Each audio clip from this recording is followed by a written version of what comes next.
begin our learning on forces and momentum in this topic, we must understand that forces are considered to be pushes and pulls that can influence the motion of objects. These pushes and pulls have very specific names and their own equations such as elastic restoring force, buoyancy force, friction force, and drag force.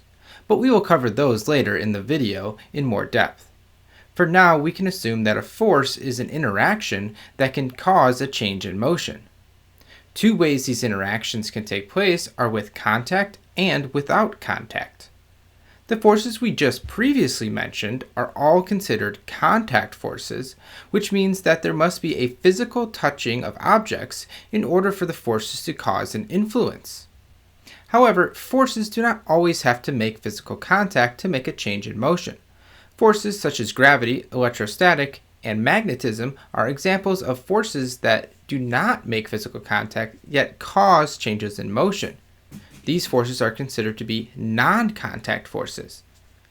With all this in mind, we can now start to investigate the laws that describe the interaction of force and motion, and we begin with Newton's first law. Sir Isaac Newton, a physicist who built on the work of Galileo, established 3 laws of motion, and his first law is an object remains stationary or moves at a constant velocity unless an external force acts on it. This law suggests that objects will not accelerate, which means to change their velocity, unless a force from outside of the system is applied. Let's consider a situation of trying to roll a ball. Before applying any force on the ball, we can state that the ball has no velocity and therefore is stationary. According to Newton's first law, this ball will remain in this stationary state until an outside force is exerted to cause the ball to accelerate and change its velocity. So let's apply a force to the right and see what happens. We can see that the arrow represents a force applied to the right, but the ball is not moving. This seems strange. After all, Newton says an object should begin moving when an external force is applied. What we must also consider is the ball has a mass which gives it some resistance to moving. This resistance is called inertia in physics. If the ball is very massive, it might not move until we apply enough force to overcome the inertia. Let's apply more force to this ball and see what happens. When enough force is applied, the ball begins to roll, and again, according to Newton's first law, it will maintain that velocity forever until an external force is applied, causing it to change its motion. However, we know from our own experiences in the real world that the ball will eventually slow down and come to a stop. So again, what might be happening to cause Newton's law to fail? Here we must consider that there are external forces acting on the ball, causing the ball to slow down. Forces like drag force cause the ball to slow down as the air pushes against its motion, and another force called frictional force, which occurs between the surface of the ball and the ground, also acts against the motion of the ball and slows it down until it eventually comes to a stop. So while Newton's first law successfully explains how motion and force relate to each other, it takes a deep understanding of the different ways force is found in our world to appreciate how our real world experiences can be applied to the first law. Now that we know that an object's velocity will not change unless an external force is applied, Newton's second law tells us the relationship between how much external force will affect the acceleration. And the result is force is equal to mass times the acceleration. This law is often expressed F equals ma. Through this law, we can conclude that the unit of force is the combination of kilogram for mass and meters per second for acceleration. It is known as a Newton. This means that a single Newton is the amount of force it takes to move a 1 kilogram object at an acceleration of 1 meter per second squared. There are 3 important relationships to be aware of as it relates to Newton's second law. The first thing to know is that mass is a scalar quantity. This means that the mass of the object in question will have no effect on the direction of the acceleration. Therefore, the acceleration and the force will act in the same direction as one another. Second, force and acceleration have a direct relationship with one another. To understand this, let's go back to the ball. When we increased the force acting on the ball, we eventually got the ball to begin moving. This shows that as you increase the external force acting on the object, the acceleration will also increase. How much the acceleration increases is directly proportional to how much the force was increased by. Lastly, mass and acceleration have an inverse relationship. This again can be explained if we think about the example of pushing the ball. If we apply the same amount of force that it took to move the heavy ball, but now decrease the mass of the ball, then we would expect the acceleration to go up because the ball is much lighter and its motion can be changed more easily.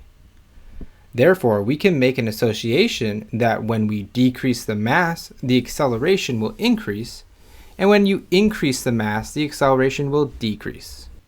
Newton's third law is that every action has an equal and opposite reaction. Newton's third law is telling us that for every action force acting on an object, there is an equal but opposite acting force from the object.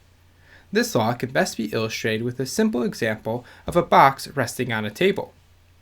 In this example, we know that gravity is pulling down on the box. This is also known as the weight of the box. According to Newton's third law, the box is also pulling up on the Earth with its own force of gravity that is equal to the Earth pulling on it downward. That is an example of action and reaction forces. However, we know that if we remove the table, the box will fall to the Earth, and the Earth will not move. So how can the forces be equal if the box is moving so much more? Well, we need to go back to Newton's second law. Remember, the mass also plays a role in how much an object will accelerate. So, if the forces are equal acting on the box and on the Earth, the box will experience a much greater acceleration because it is much less massive as compared to the Earth. Let's go back to the example where the box is on the table. We know that there are action and reaction forces from gravity and the box, but there are also forces from the box on the table and the table on the box. In this case, the box is applying a force downward on the table due to the weight of the box. This causes a slight deformation in the table. The bonds that hold the atoms of the table together will then apply a restoring force back upwards, which results in a force acting up on the box slightly, deforming the box as well. Again, you have a pair of forces which act opposite in direction but equal in magnitude. One tool physicists use to help investigate complex force interactions is to use free body diagrams. Free body diagrams are models which show the magnitude and direction of forces acting on objects. A force is a vector quantity with a direction and magnitude. Free body diagrams use arrows to show the direction of these forces, and the length of the arrow indicates the magnitude or strength of the force. A longer arrow indicates a stronger force than a shorter arrow. There are a few rules for free body diagrams. The diagram is used for one body only, and the force vectors are represented by arrows. Only the forces acting on the body are drawn, and the force arrows are drawn to scale, originating at a point that represents the center of mass of the body. All forces must be clearly labeled. With these rules in mind, we can look at 3 examples of free body diagrams to compare and contrast their features. In example 1, we have a ball that is falling towards the Earth. Notice that the first diagram is not a free body diagram, but rather a situation diagram which shows the objects interacting. The free body diagram is the diagram to the right, which is showing the force of gravity pulling on the ball towards the Earth. The ball, however, is represented by a simple dot, which is located at the center of mass of the ball. This is a free body diagram representing the force of gravity pulling down on the ball. In example 2, we will look at a more complex situation where the same ball is now on the ground, motionless.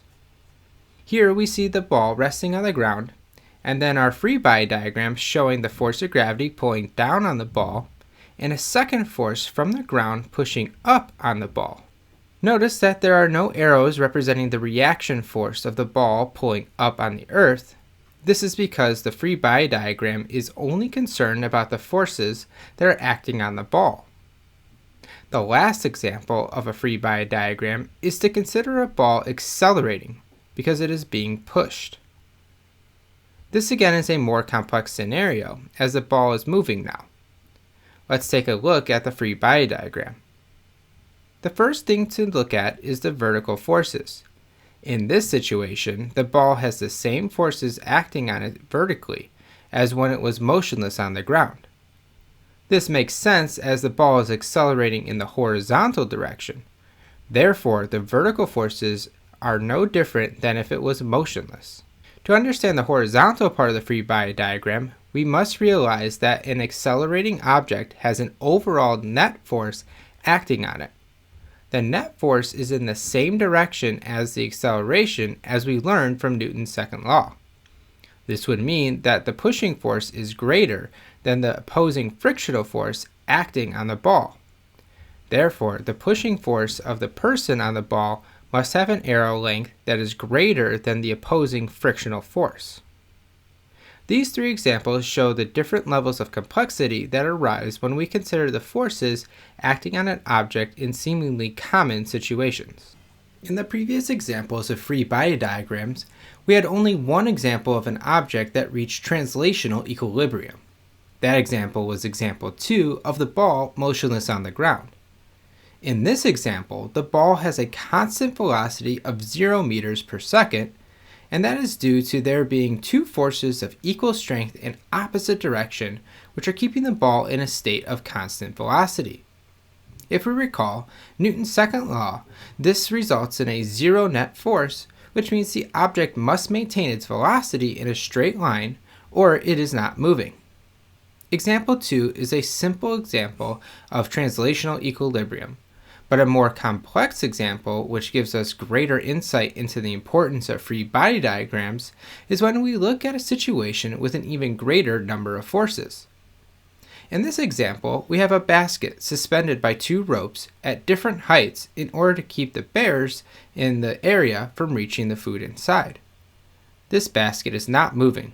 Therefore, it has reached translational equilibrium. But how has it reached this state with three forces all acting in different directions? If we look at the free body diagram, we see a force from gravity pulling straight down on the basket, a tension force from the rope acting horizontally to the left called tension 1, and tension force acting up and to the right from a second rope called tension 2. To understand the translational equilibrium happening, we must investigate these forces in two dimensions, the vertical and horizontal dimensions. In the vertical dimension, there is a downward force of gravity and an upward force from the tension in rope 2.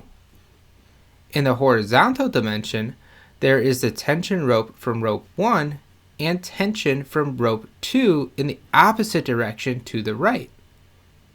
If this basket has reached equilibrium and is not moving, then we know that the vertical tension from rope 2 must be equal but opposite to the force of gravity, and the horizontal tension in rope 2 must be equal and opposite to the tension in rope 1.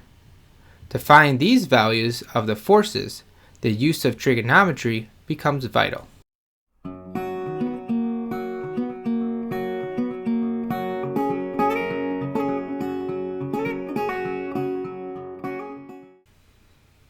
As previously mentioned, forces are identified in two categories, contact and non-contact. We will now go into greater depth about three contact forces. The first force is the elastic restoring force. Springs produce an elastic restoring force when they are extended or compressed. The stress spring will exert this force on either end of the spring, and the amount of force produced is directly related to how much the spring is extended. This relationship is known as Hooke's law. The only other thing that affects the amount of force produced is the spring itself. Each spring will have a spring constant K. The stiffer the spring, the larger the K value. This spring constant might also be referred to as elastic constant or force constant.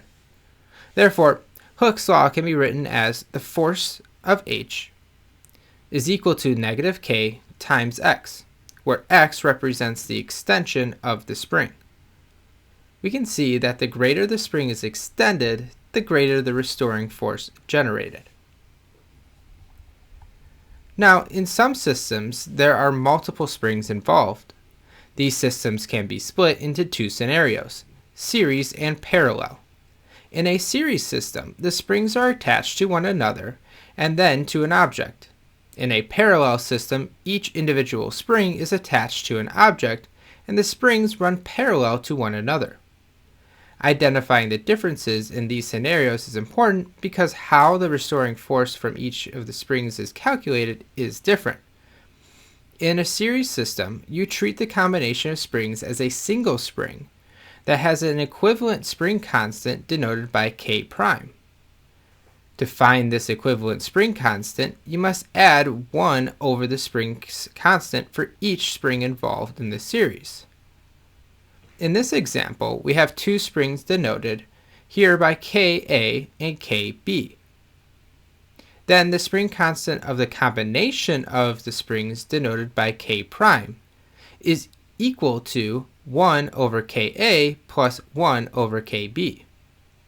So if Ka has a spring constant of 2 and Kb has a spring constant of 3, then their equivalent spring constant K prime would be 5 over 6, or 0.83.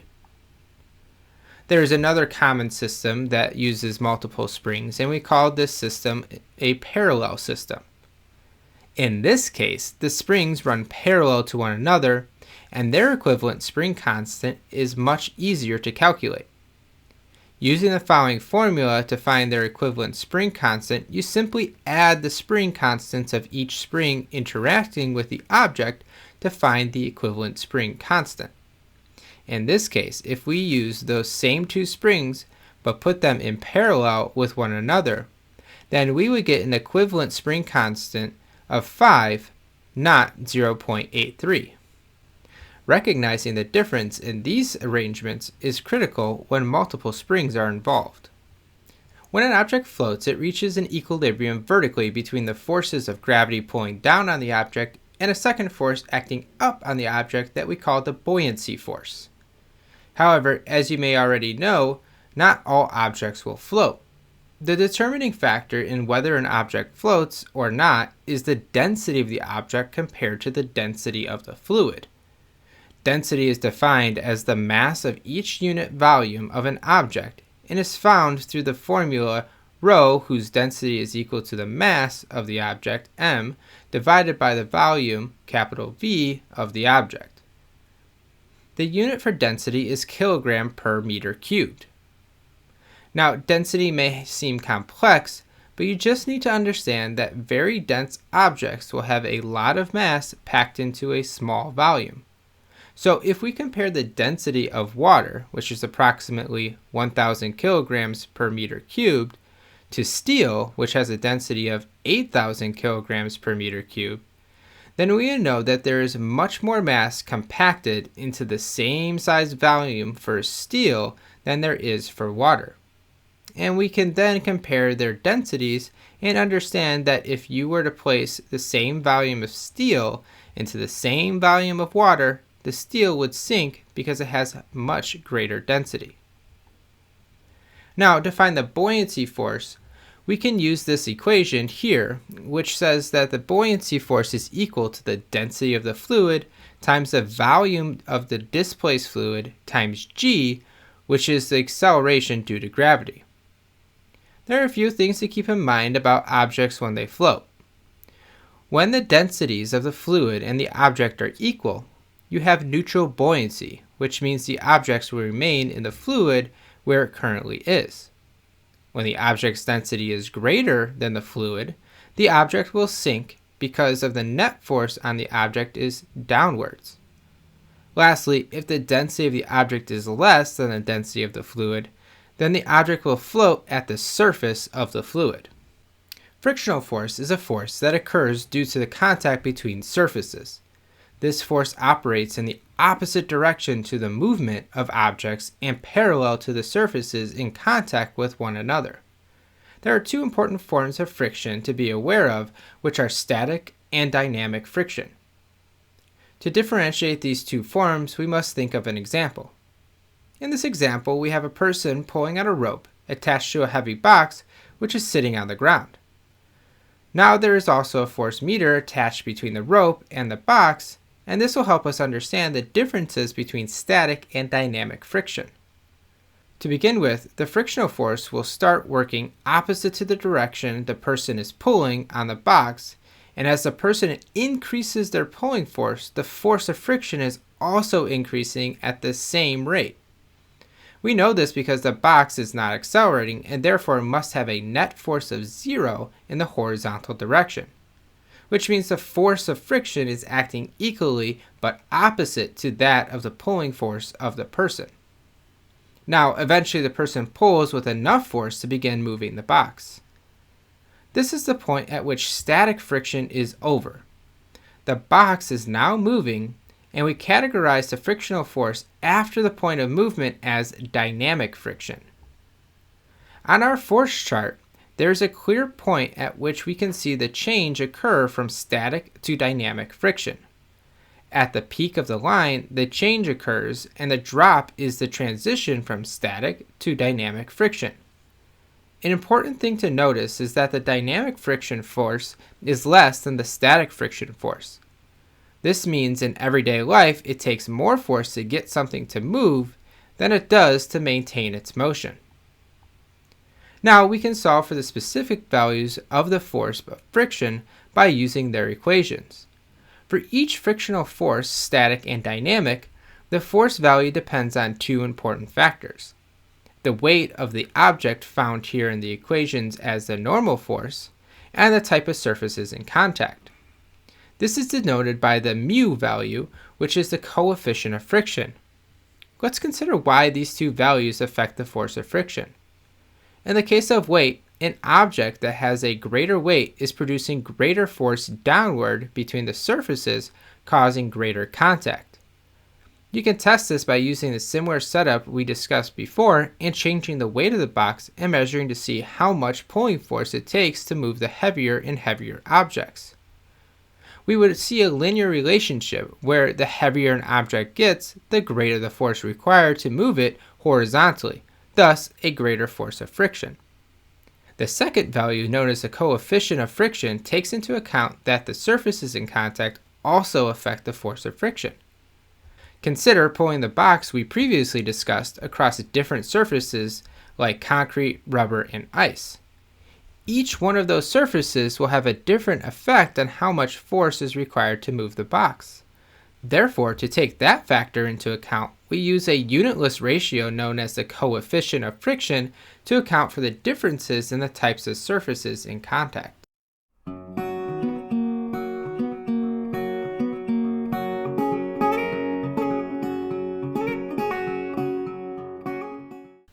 Air resistance is a common force that we are asked to ignore in classical physics. Here we will discuss what air resistance is and an important example of how it leads to terminal velocity. Air resistance is a force that is produced when an object is moving through an atmosphere. The air molecules in the atmosphere will make contact with an object and impart a force in the opposite direction to the motion of the object. The average force from all of these air molecules making contact with the object is referred to as the drag force. The example to be aware of is when things fall like skydivers. When people skydive, they are at first being pulled down by the force of gravity, which remains constant as they fall. However, as they continue to fall, the air produces a greater and greater force on them opposite to the force of gravity. This in turn reduces the net force acting on the person, which eventually leads to there being a zero net force. This is when the person has reached their terminal speed. This is the point at which the person is no longer accelerating downward, but is now moving at a constant velocity because the net force is zero. In order then for someone to survive a skydive, they must utilize the drag force. To utilize the drag force, the person will pull a parachute, which increases the surface area by launching a fabric. This fabric makes much greater contact with the air around it, and now produces a greater force than the force of gravity, thus providing a net force upwards, leading to an upward acceleration which decreases the downward velocity and makes it safe for the person to land. Stokes' law is a theory developed to calculate the effect of the force of fluids on the motion of objects. As an object moves through a fluid, it produces a drag force which is acting opposite to the direction of motion of the object. We have just recently talked about this same idea as air resistance. Stokes' law is more general and takes into account other fluids besides air and how the viscosity or thickness of the fluid might affect the motion of the object. Fluids with high viscosity like engine oil and syrup have a greater resistance to deformation and will pour more slowly. Compare that to water, which has a low viscosity, and we see that water pours much faster. Stokes' law shows that the drag force acting on an object is equal to 6 pi times the constant eta, which is the viscosity of the fluid, times r, the radius of the object, times v, the velocity of the object. To understand the use of this equation, we can look at an in-depth example of a ball falling through the air, taking into account for the air, and solve for the terminal velocity of the ball. In the example of a ball falling, we know the free body diagram will show three forces acting on the ball. The force of the gravity acting downward, the buoyant force from the displaced air, and the drag force caused by the viscosity of the air as it passes over the ball. In a situation of terminal velocity, we know the net force is equal to 0. So if we substitute all of the equations, we know for each of these forces we would get this current arrangement. Now we will rewrite the mass of the ball in the form of the density for the force of gravity and the buoyant force, leaving us with this current equation. Now we simplify like terms, and we are left with this equation. Now we can solve the equation for the velocity of the ball, and this will be our terminal velocity. And we have this final arrangement of the equation, which can be used to find the terminal velocity of the ball. In this example, we have been able to show how we can use free body diagrams and a knowledge of forces to solve for how forces affect the motion of objects. In this case, the complex scenario of finding the terminal velocity of a ball as it falls through the air.